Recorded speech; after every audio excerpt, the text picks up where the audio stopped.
One day, a particular flight was cancelled due to bad weather.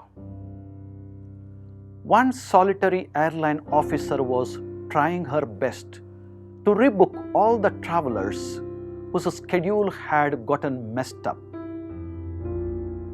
One passenger became impatient and pushed his way to the front and slammed his ticket down on the counter and shouted, "I have to be on this flight and it has to be first class." The officer politely said, "I'm sorry, sir. I will help you as soon as I can, but I have to take care of these passengers first." The man became so angry and shouted, "Do you know who I am?" Without hesitating, the officer picked up the loudspeaker microphone and said to the hundreds of people in the airport terminal, "May I have your attention, please? We have a passenger here at the gate who does not know who he is. If anyone can help him find his identity, please come to the gate." The man immediately backed off, and the crowd of people burst into applause. Brothers and sisters, Maundy Thursday liturgy tells us who we are and how much we are loved by Jesus. We are the focus of today's celebration.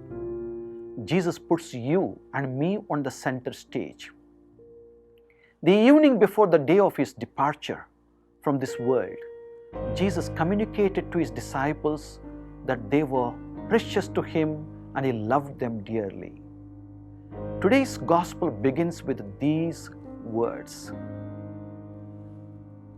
It was just before the Passover festival.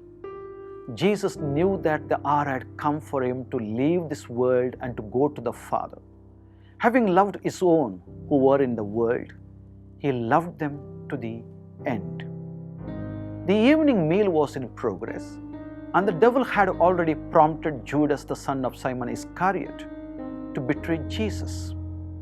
Jesus knew that the Father had put all things under his power and that he had come from God and was returning to God. So he got up from the meal, took off his outer clothing, and wrapped a towel around his waist. After that, he poured water into a basin and began to wash disciples' feet, drying them with the towel that was wrapped around him. John chapter 13, verses 1 to 5. A beautiful act of love to a beautiful bunch of people. These days, we are too busy washing our hands trying to prevent infection from the coronavirus that we have no time to wash others' feet.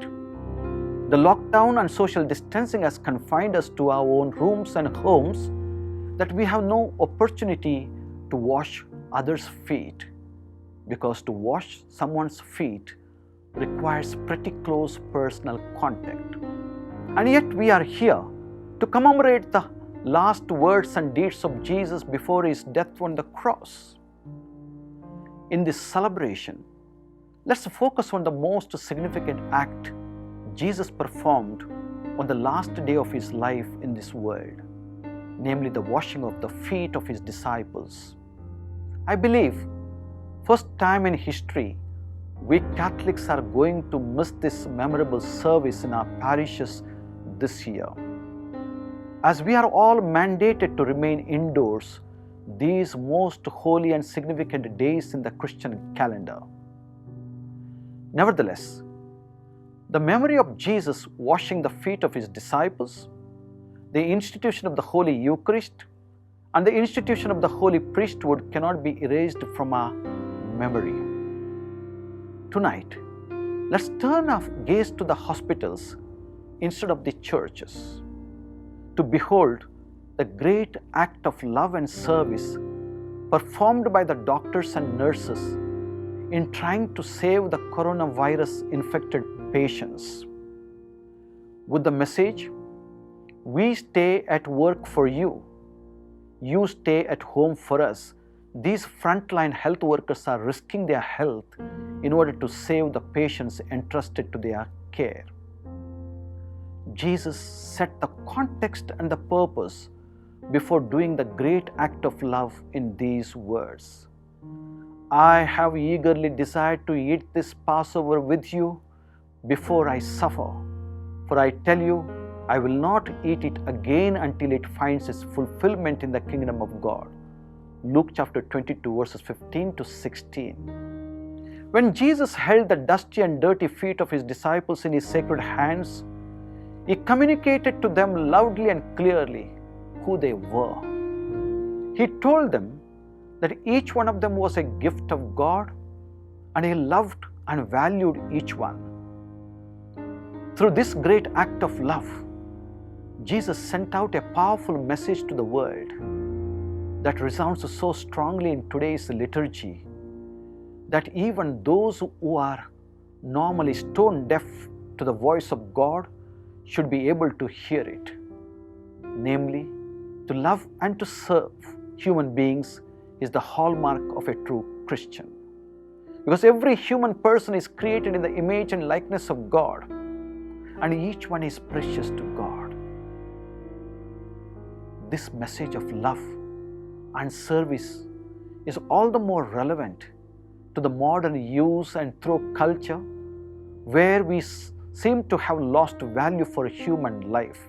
In today's society, people are used for one's own needs and then dumped as though they don't exist anymore. Therefore, Jesus wants his followers to copy his example and keep repeating it wherever they are. He urges all of us, I, therefore, your master and teacher, have washed your feet.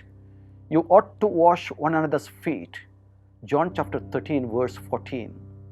Meaning to say, without love and service, humanity cannot survive. This is the only way to live on this earth. And this is the only way to prove we are Christians. Amen.